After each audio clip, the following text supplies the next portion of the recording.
जय हिंद साथियों, नमस्कार। कैसे हैं आप सभी? स्वागत है आपका अपने परिवार में। आज हम बात करने जा रहे हैं राजस्थान हाईकोर्ट चतुर्थ श्रेणी कर्मचारी भर्ती की, जो एक बार फिर से विवादों में उलझी हुई है। लेकिन मुझे ये समझ में नहीं आता कि जब ऐसी भर्तियां उलझी हुई होती है तो बेरोजगार के मन पर या उसके दिमाग पर क्या प्रभाव पड़ता है। एक बार बोर्ड मेंबर्स को भी सोचना चाहिए कि जैसा हम देख रहे हैं अभी तक सीईटी उसके एग्जाम की डेट उन्होंने घोषित कर दी, लेकिन उसका सिलेबस का जारी ना होना, उसके अंदर आने वाली भर्तियों का जारी नहीं होना, कितने पदों पर क्या भर्तियां होगी ये अभी तक विज्ञापन में नहीं जारी होना, तो वहां से भी विद्यार्थी मानसिक तनाव से गुजरता है। उसी समय बहुत सारे पेपर लीक हो जाते हैं, वो उनसे भी तनाव से गुजरता है। और ऊपर से इतनी तपती दोपहरी, इतनी गर्मी के अंदर वो आप सोचिए कि वो किस प्रकार से जीवन यापन कर रहा है। और फिर उसे जो सबसे आसान भर्ती लगी हाईकोर्ट चतुर्थ श्रेणी कर्मचारी एग्जाम, उस एग्जाम का नहीं होना, और लगातार विद्यार्थी पहले अप्रैल माह में तारीख, कोई और तारीख, फिर आगे तारीख पर तारीख, तारीख पर तारीख, ऐसा लग रहा है जैसे वो कोर्ट के अंदर वकालत कर रहा है। और वही चीज यहाँ पर होती हुई नजर आ रही है। लेकिन यहाँ पर अगर किसी नेता की रैली होती, अगर यहाँ पर कोई धरना प्रदर्शन होता या कोई बात होती कि यहाँ पर हिंदू मुस्लिम की या कोई मंदिर बनाने की, तो तुरंत उस पर संज्ञान लिया जाता और वहां पर काम हो जाता। लेकिन जब भी बात बेरोजगारों की आती है, बार बार आती है, तो उसके ऊपर कोई बात करता ही क्यों नहीं है? ना कोई नेता करता है, ना कोई युवा नेता करता है। सब अपने अपने काम में क्यों बिजी है? वो ये क्यों नहीं सोच रहे हैं कि अभी शिक्षक भर्ती के लिए ये करना चाहिए, रीट की भर्ती के लिए ये करना चाहिए, आने वाली आगामी पुलिस की भर्ती है वो सीईटी में होगी या नहीं होगी? क्या कब तक विद्यार्थी सहन करता रहेगा? या वो कब तक अपने घर वालों को कहता रहेगा कि मैं पढ़ रहा हूं, पढ़ रहा हूं, पढ़ रहा हूं? और फिर वो एक भर्ती आती है आरएस जैसी, उसके अंदर भी पोस्ट वो बहुत कम आ जाती है। तो पूरा राजस्थान जब उसकी तैयारी करता है तो वो सोचता है कि यार 50 ही तो एसडीएम की पोस्ट आई है, तो जो पिछली भर्ती में लगे हुए थे आधे लोग तो वो तैयारी करेंगे, तो 50 में से 30-40 तो वो ले जाएंगे। पीछे नए अभ्यर्थियों के पास में तो कोई 10-15 आने वाली है। आरपीएस की जो पोस्ट आई है वो 26 है, उसमें से 20 तो पुराने वाले ले जाएंगे, 5-6 नए वालों के पास में आएगी। तो आखिर वहां पर विद्यार्थी टूट जाता है। न सीटी, न आरएस, न एसआई, कोई यूआरओ, किसी एग्जाम को लेकर विद्यार्थी के पास एक सटीक जानकारी नहीं है जिसको वो लगातार तैयारी कर पाए। कम पढ़े जरूरतमंदों को मौका मिले, सरकार ऐसे नियम से व्यवस्था बिगड़ेगी। भर्ती अटकी, 10वीं पास को प्राथमिकता पर सरकार हाईकोर्ट आमने सामने। राज्य सरकार के 3 बड़े तर्क, को इस तरह सीमित नहीं किया जा सकता। अधिक पढ़े उम्मीदवार भी सिर्फ 10वीं की अंक तालिका लगाकर आवेदन कर सकते हैं। ऐसे में वास्तविक योग्यता प्राप्त करना मुश्किल होगा। नियम लागू हुआ तो दूसरी भर्तियां, खासकर 53,000 से ज्यादा चतुर्थ श्रेणी भर्ती में भी मांग उठेगी। हाईकोर्ट का पक्ष, जरूरतमंद बाहर हो रहे हैं।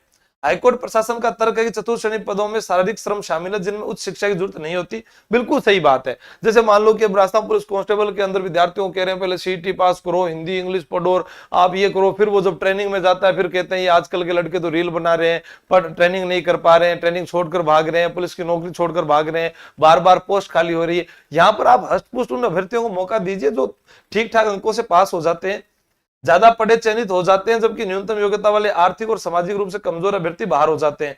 उच्च शिक्षित उम्मीदवार बेहतर नौकरी मिलने पर पद छोड़ देते हैं, जिससे व्यवस्था प्रभावित होती है। ये बात बिल्कुल सही है। कोर्ट जो कह रहा है ना वो बिल्कुल सही कह रहा है। ठीक, हाईकोर्ट ने अधीनस्थ अदालतों के लिए नियम संशोधन को मंजूरी देने का प्रस्ताव सरकार को भेजा था, लेकिन सरकार ने दूसरी बार भी असहमति जताते हुए फाइल लटका दी है। राजस्थान हाईकोर्ट और राज्य सरकार के बीच 5,670 पदों के लिए भर्ती थी वो अटक गई। 10वीं पास अभ्यर्थियों को वरीयता दी जाए।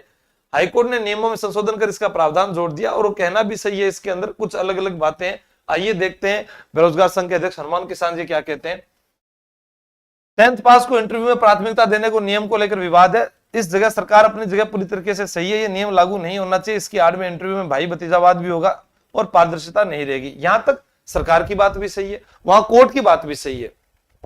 भर्ती अटकने से लाखों अभ्यर्थियों को परेशानी उठानी पड़ेगी, लेकिन शुरू में विवाद का सामना हो जाए, जिससे बाद में जब भी भर्ती शुरू हो तो प्राथमिकता के साथ बिना विवाद शुरू हो सके।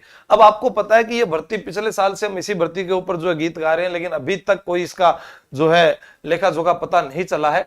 यहां पर मैंने जब उनका ये ट्वीट लगाया हुआ तो मैसेज भी किया मैंने कब होगा एग्जाम, तो उन्होंने कहा अभी तो मुश्किल है, 2-4 महीने तो एक बार निर्णय हो जाए इस पर। तो इसका मतलब कहने का क्या है कि अभी जो आपका महीना चल रहा है ये तो गया मई, तो आप ये मान लीजिए जून, जुलाई, और या तो एग्जाम हुआ आपका अगस्त में, सितंबर में फिर एसआई, सितंबर बाद में अक्टूबर आरएस करवा देंगे, नवंबर सीईटी स्नातक करवा देंगे, और दिसंबर 10+2 सीटी करवा देगी सरकार। तो यहां पर आपके पास में बचता है अगस्त और सितंबर वाला ये जो महीना है, इसी के अंदर जो है एक बड़ी भर्ती का आयोजन करवाया जाएगा।